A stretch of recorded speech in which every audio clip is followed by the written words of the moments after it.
ఆ director yes Durga Naresh గారు రండి.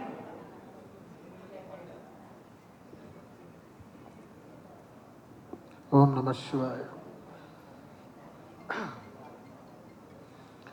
ఫస్ట్ సుమ గారికి చెప్పాలి. అంటే నేను సినిమాలో ఏం చెప్పినా లావిష్గా ఉండాలి అంటున్నా. సుమ గారు కనపడితే ప్రోగ్రామ్ లావిష్గా ఉంటుంది.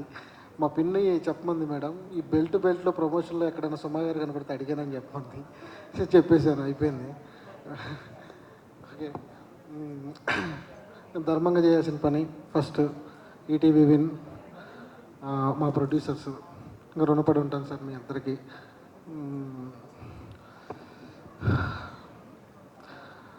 పాపం ప్రతాప్, నరేష్ అనే పేరు నన్ను అలర్ట్ చేసిన ఒక 13 సంవత్సరాలు అవుతుంది అనుకుంటా. ఈ మాట అలర్ట్ చేయడానికి నన్ను ఏదో కాలేజీలో నరేష్ అని పిలవడం, అక్కడ అలర్ట్ అయ్యాను. లేదంటే క్లాస్లో ఎవరో చెప్పని క్వశ్చన్కి టీచర్ అడిగినప్పుడు అలర్ట్ అయ్యేవాడిని. ఇప్పుడు అందరూ పిలుస్తుంటే అలర్ట్గా ఉంది. పొగడ్త అనేది నా జీవితంలో మొదటిసారి, ఇది చాలా బాగుంది, కొత్తగా ఉంది. థ్యాంక్ యూ సో మచ్ అండి. పాపం ప్రతాప్ అనే సినిమా ప్రతి ఒక్కడి జీవితంలో నుంచి తీసుకుని రాసిన కథ అండి. ఇది మీ ఇంటికి వస్తుంది, మీతో మాట్లాడుతుంది, మీరు మాట్లాడేలా చేస్తుంది. నన్ను నమ్మండి, ఈ సినిమా ఖచ్చితంగా మిమ్మల్ని అందరినీ ఎంటర్టైన్ చేస్తుంది. చాలా కాలం తర్వాత కథతో వస్తున్న సినిమా ఇది. నేను గ్యారంటీ ఇస్తున్నా. మా ప్రొడ్యూసర్ గారు అన్నారు, నా మాటను రిపీట్ చేశానని, బాండ్ పేపర్ మీద మళ్ళీ రాసిస్తానని చెప్తున్నా. మామూలుగా ఉండదు సినిమా, దుమ్ము లేపు వదిలిపెడుతుంది. 17వ తారీఖున థియేటర్స్కి వస్తుంది. ఇక్కడ వరకు నేను సినిమా గురించి మాట్లాడాల్సిన నా బాధ్యత అయిపోయిందండి.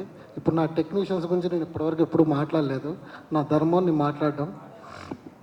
డిఓపి గారండి, నా విజన్ని పర్ఫెక్ట్గా పట్టుకున్న మొట్టమొదటి పర్సన్. నా చెయ్యి వదలకుండా నేను ఇండస్ట్రీలో ఉన్న దగ్గర నుంచి ఇప్పటి వరకు నా వెంట ఉన్న వ్యక్తి విషన్న. Thank you so much. Cinema దుమ్ము లేపే ఉన్న విజువల్స్, నిన్ను కొట్టే మొగడు లేడు బాంచ. నెక్స్ట్ ఆర్ట్ డైరెక్టర్ అండి. ఈ సినిమాలో కనపడుతున్న విజువల్స్ అన్నిటికీ ప్రాణం పోసింది అరవింద్ అండి. ఈ బడ్జెట్లో అలాంటి సెట్స్ వేయాలి అంటే అసలు అవుతుందా అనే డౌట్ని చెరిపేశాడు. రోజు ఏదో సీజీ చేసుకొని వస్తాడు, అన్న హీరోది ఈ బడ్జెట్ ఉంది కదా నేను వేసేస్తాను, టెన్షన్ పడకంటాడు. ఏం వేసావు అరవింద్, నీకు రుణపడి ఉంటాను. ఫస్ట్ సినిమా ఈ బడ్జెట్లో ఇంత క్వాలిటీ ఎలా తీయాలో టెన్షన్ పడేవాడిని, 5 నిమిషాల్లో టెన్షన్ తీసేసేవాడు Arvind. Hats off. Next Priyanka, Aarti. Costumes అండి చాలా బాగా డిజైన్ చేశారు. అంటే సినిమాకి నేను ఒక ప్యాటర్న్ ఫాలో అవుతున్నాను. నేను ఎవరి మాట విన్నాను. నా ప్రాబ్లం ఏంటంటే, నాకు కావాలి అంటే అడిగి ఎంత యుద్ధమైనా చేస్తాను. ఈ కలర్స్ అన్నీ ప్రాపర్గా రావడానికి, హీరోయిన్ ఈరోజు ఎలివేట్ అవ్వడానికి, పోస్టర్లలో ఇంత బ్యూటీ రావడానికి కారణం వాళ్ళిద్దరూ తీసుకున్న కాస్ట్యూమ్స్. ఈ చెట్టు దగ్గర నిలబడ్డ మనుషులకు కూడా కాస్ట్యూమ్స్ ఉంటాయి, జూనియర్స్కి కూడా కలర్స్ ప్యాటర్న్స్ ఫాలో అయ్యారు. అంత బ్యూటీ లావిష్నెస్ తీసుకొచ్చారు. Next editor Anwar. Thank you Anwar, నువ్వు నన్ను భరించావు. నువ్వెప్పుడు నా భక్తుడివే, నా భక్తుడివి. Thank you so much. Next KM Radhakrishna garu, music director. అన్న నీ సాంగ్స్ చాలా బాగున్నాయి.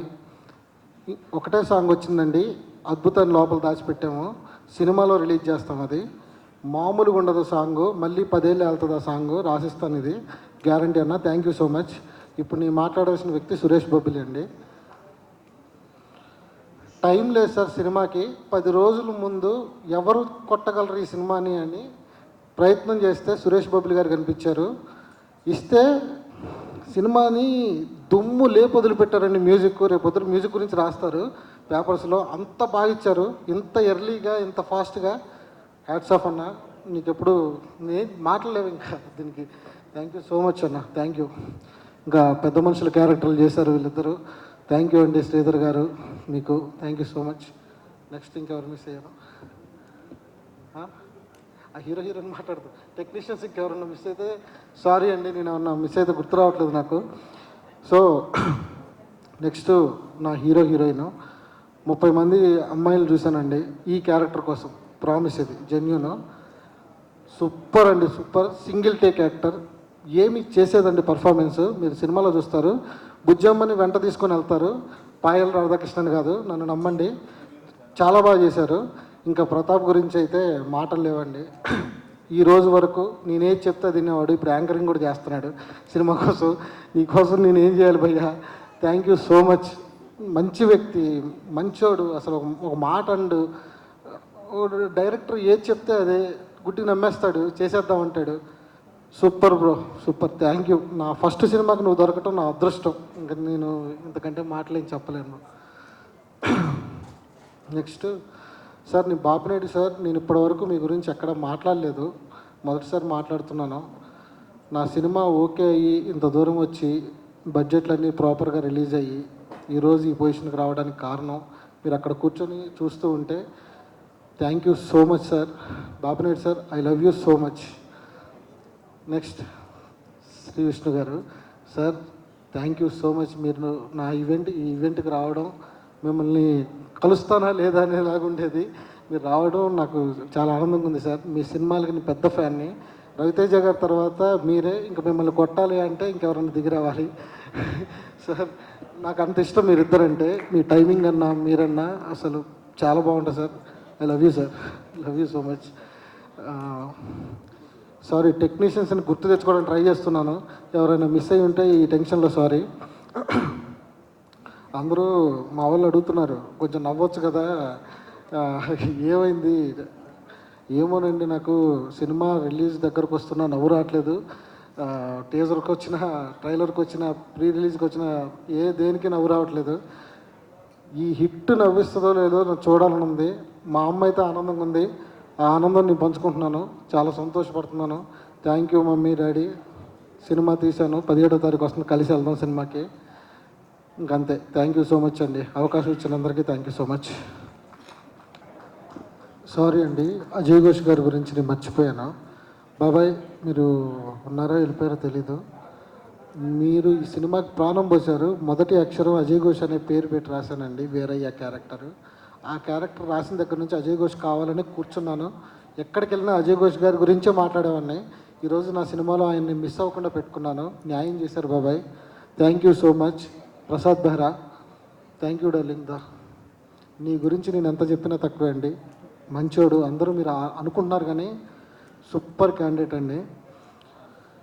నా కోసం ఈ సినిమాని డార్లింగ్ నీ కోసం చేస్తాను అని చెప్పి ఒక్కరోజు నన్ను ఇబ్బంది పెట్టకుండా చేశాడు. లాస్ట్ క్లైమాక్స్ పంచాయతీలో ఇబ్బంది పెట్టాడు, అది వేరే విషయం. అది అక్కడ క్యారెక్టర్ బయటకు వచ్చింది కానీ చాలా మంచోడండి. మీరు అందరూ అనుకున్నట్లయితే కాదు, ఏం రాయకండి ఈయన గురించి. భార్య వెళ్ళిపోయిన వాళ్ళు అందరూ ఉంటారు, అందరూ పాపం ప్రతాప్లే, అందులో మావాడు కూడా ఒకడు. అలా అని ఏది పడుతుంది రాయకండి. సొసైటీ మరీ దారుణంగా తయారవుతున్నారు. ఇలా అందరినీ పాపం ప్రతాపులు చేసేస్తే ఎలాగండి. నేను చెప్పాను ఎవరు రాయని గురించి అప్పటి నుంచి. Thank you so much and all the best to you.